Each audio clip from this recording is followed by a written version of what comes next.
Hey everybody, welcome to my YouTube channel. I'm Dr. Angel Storm. Welcome once again.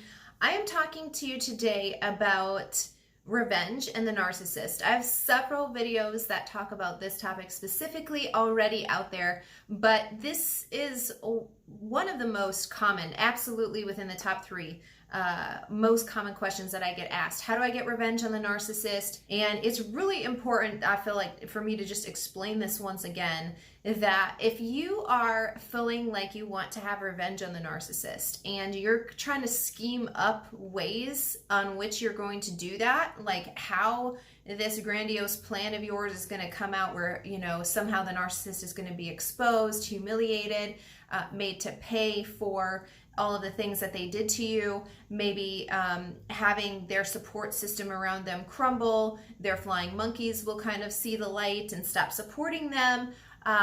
Maybe you want some sort of legal action to be taken against the narcissist. Whatever your version of revenge entails, it's really important that you recognize that, one, again, you're not the narcissist, so you're never going to think like them.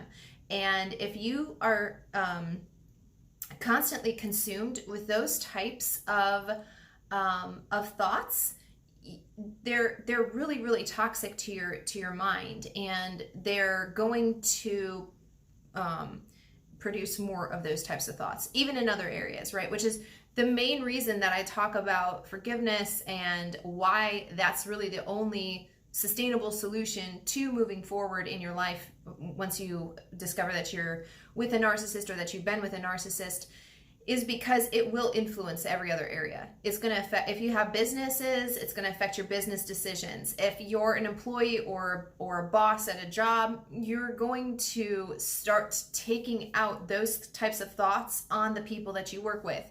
If you have a family, your kids, your friends, it doesn't matter where, it's all of those thoughts are going to be connected. You cannot compartmentalize your thoughts.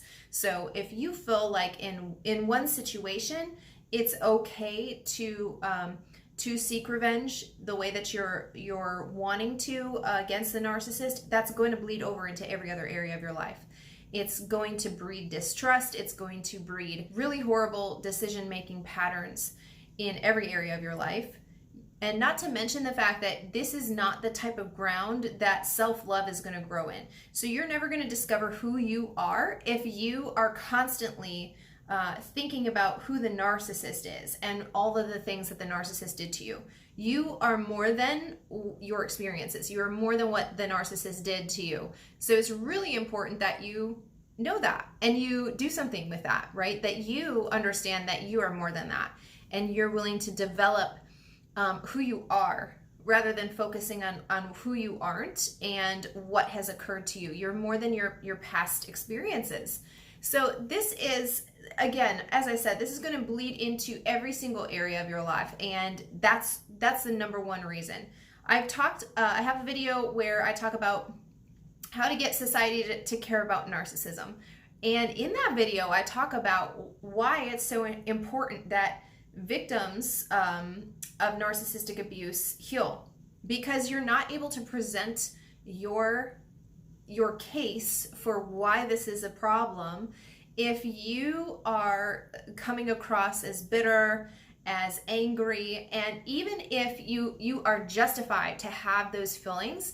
You need to, part of the healing process is admitting those feelings and feeling those feelings. Absolutely, I agree with it. But if you are coming across as all of those negative things, no one's listening to you, and especially not decision makers, people who can actually influence society in some way, whether that's lawmakers or community leaders or whoever. No one's going to pay attention to your story if it's just kind of the same old stuff. And especially if it's been years since that has happened to you. It's different if you're just coming out of the narcissistic abuse and you haven't fully been able to kind of gather your thoughts and heal from that and put it into a narrative that's digestible to other people. That's understandable. But if it's been years and you're still telling the same old story, it's like you want people to pay attention to what you're talking about and make a change, but you yourself aren't making a change. No one's going to listen to somebody like that. That's hypocrisy through and through. In that same video, I talked about also how none of us exist in a vacuum. So the things that you do are going to somehow affect me. They're going to somehow affect everybody who's actually watching this video. All of our decisions are going to ripple out and cause those types of effects. So if you decide that you want to just meditate on like the negative stuff that happened to you, you want to just come up with these crazy plans for how you're going to get revenge on the narcissist, if you want to think about all of the horrible things that were done to you, it's not taking away from, like, those things definitely happened to you and that's horrible, but what are you going to do about it? Like, what are you doing with that? You know, every single situation that we face in life is actually an opportunity, and a lot of people won't take the bad situations as an opportunity because that's too much work. They want their opportunities to come to them as like nicely laid out plans, really amazing experiences, opportunities that are fun and shiny and joyful. But the truth is that, like, the opportunities that come to you as pain, as work, that can actually grow all of the other things that you want. You know, you have to go through that experience if you want a life filled with all of the other stuff that I just mentioned. That's the truth. So this is actually an opportunity for you to not only really get to know yourself and look at yourself, to take a look at how this experience will affect other people. And if you want to have a change in society, you have to first change your own self. You can't give away what you don't have. So if you haven't found resolution, if you haven't come up with a good, sustainable solution for your own life, how are you about to export that into every type of community out there possible? It's just not, it's not possible to do that. That's the fallacy of it. And the other thing that I really want to talk about is that no one can do this work for you. You must be willing to do the work, because although I could help you and I can give you a map, like a roadmap on how to heal, things to think about while you're healing, how to go through the process of forgiveness, I can give you all of that stuff. I can't actually do those steps for you. And one of the most frustrating things about having this YouTube channel is people saying, like, I watched your video, but you know what, that didn't work for me. But they didn't do any of the things I talked about in the video. I'm giving you like a 10-minute video of stuff that it took me years to do. You understand? Like, this is not just something that you get from listening to me speak. You have to take the information that I'm giving out to you in this video and do something with it. You have to apply it to your life. It's not just gonna magically happen in your mind. If you listen to it long enough, you'll start changing. That's not how it works. The real root issue of what's going on here is that somewhere you've come into agreement with a lie, and you need to find out where that thing is and uproot it. So somewhere along the line, you believe that if you got revenge on the narcissist, somehow your life would be better. Somehow that if you got revenge, then you would have peace, you'd have closure. This is exactly the kind of thing that I'm talking about in terms of opportunities. See, the opportunity isn't going to come to you as the narcissist getting what they deserve in the way that you think that it should be.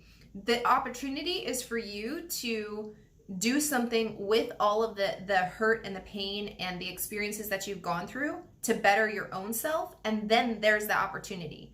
That's the opportunity. See, the opportunity doesn't come how you think it should come.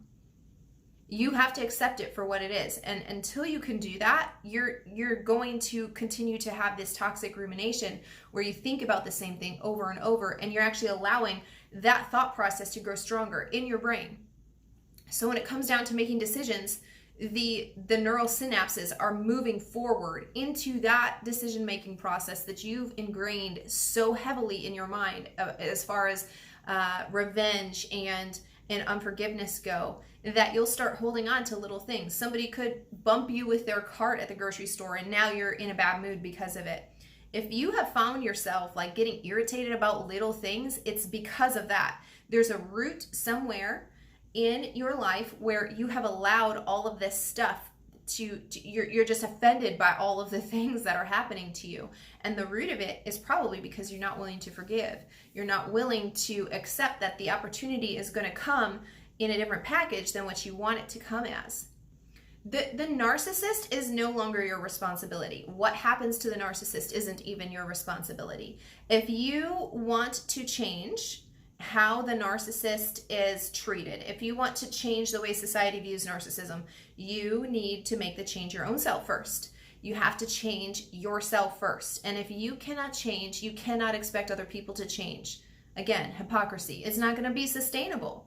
And that is the thing. We've got a lot of trends in society in general, right? But none of those things are like truly lasting things. If you want something to be more than a trend, more than a hashtag, more than a nice, slogan or tagline, you change your own life. You are the message. You are the message. Everywhere you go, you're sharing your message by how you've changed your own life, by how you've taken something that didn't look like an opportunity, but started to unpack it and discovered that it was actually a whole huge opportunity to totally change your life, to really reconnect with who you are. What an amazing thing. I'm speaking from experience, by the way. This company was started off of my own experiences. Without my experience, this wouldn't be in existence. You wouldn't be watching this YouTube video. We wouldn't be chatting on Zoom if you're my client. So all of that stuff comes from the opportunity that was given to me, which was literally the worst year of my life. And yet there's opportunities even in that worst situation, but you have to be willing to have another viewpoint on it. We'll talk about perspective, which is something that's super important in your recovery process. If you only have your perspective on the situation different, if you never actually look at how you ended up in that situation, again, you're going to repeat the same mistakes. You're going to attract the same spirit in a different body, which I talk about all of the time, because it's the truth. It's the truth. You're going to continue to attract who you are. And until you can figure out why you felt like that was the person that you should be with, or why you believe the lies that the narcissists were speaking over you. Maybe you weren't romantically involved with the narcissist, but maybe you grew up around one. If you haven't learned how to think, then this is an opportunity for you to really change that. And your perspective shifting just even a little bit can really help you with that. In the natural world, I love different perspectives. I scuba dive and I love to fly helicopters. And the reason is because it gives you a different perspective on the same thing. When I'm on the ground, when I'm on land, I have a certain perspective. But from several thousand feet above the land, it's the same thing. I'm looking at the same exact situation from a different perspective. And that changes everything. You're going to see a lot more opportunities when you can have that type of perspective. And so I just want to encourage you that if you can't find an opportunity in your circumstances and the situation that you find yourself facing today, try getting another perspective on it. This is why you should have friends. You should have a support system. If you're struggling to find people who can relate, consider joining my private Facebook group. We have over 500 people in there who are all seeking to get healed, get whole from narcissistic abuse. And we're there to support each other. And I monitor that group personally so that it's a safe place where you can really come to share your story, to get advice, to just share your feelings and how your healing and recovery process is going. That private group can really help you to get another perspective. And maybe that is the start of your journey. Maybe the place where you need to start isn't trying to tackle the unforgiveness or the revenge thoughts. Maybe it's just for you is to look at what you have in your hands and look at it from another perspective. Like, okay, this is how I was viewing the situation, but it could also be viewed this way. You see, it's the same exact thing. It's just from another perspective, and both are correct, right? If I'm on land and what I'm seeing on the ground, that's correct. But also, so is the view that I have from thousands of feet in the air. That's also correct.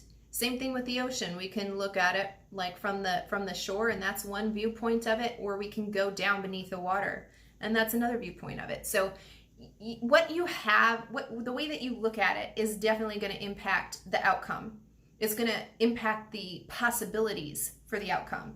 You can't consider something if you don't even know that it exists. So I hope this video has helped you. this topic is so common for me to be asking. I don't know how many more videos I can do about this topic, but I felt like it was important for me to at least address it one more time because I had like 7 emails about it this week in terms of revenge and how do I stop thinking about revenge and all of that kind of stuff. When you are trying to stop thinking about something, you're actually going to think about it more. That's again, that's just a wrong way to go about doing it. So if you don't want to think that, you need to think something else. It's not like, if you're thinking a certain thing, I'll just stop thinking that. You have to replace it with something else. That space isn't just going to be empty, which is I think like what most people think is like, I'll just stop thinking about that. No, you have to think about something else, something different. So find out what that is for you. I have a whole playlist called Life After Narcissism. It's my online course and it's on my YouTube channel. You can go check it out. And in that course, I talk about this specifically, how to replace unhealthy, toxic thoughts with healthy ones that are going to help not just replace the toxic thoughts that you have now, but actually set you up for in the future to make healthy choices, healthy decisions, to be purposeful in what you think, to be purposeful in the atmosphere and the environment that you put yourself in while you're healing, while you're in this process. And there's just all kinds of stuff in that course. You can go check that out. You can join my private Facebook group if you want. The link to that is in the description of this video. And if you haven't already, be sure to subscribe to my channel below and turn on that little bell so that you're notified whenever I upload a new video to this channel.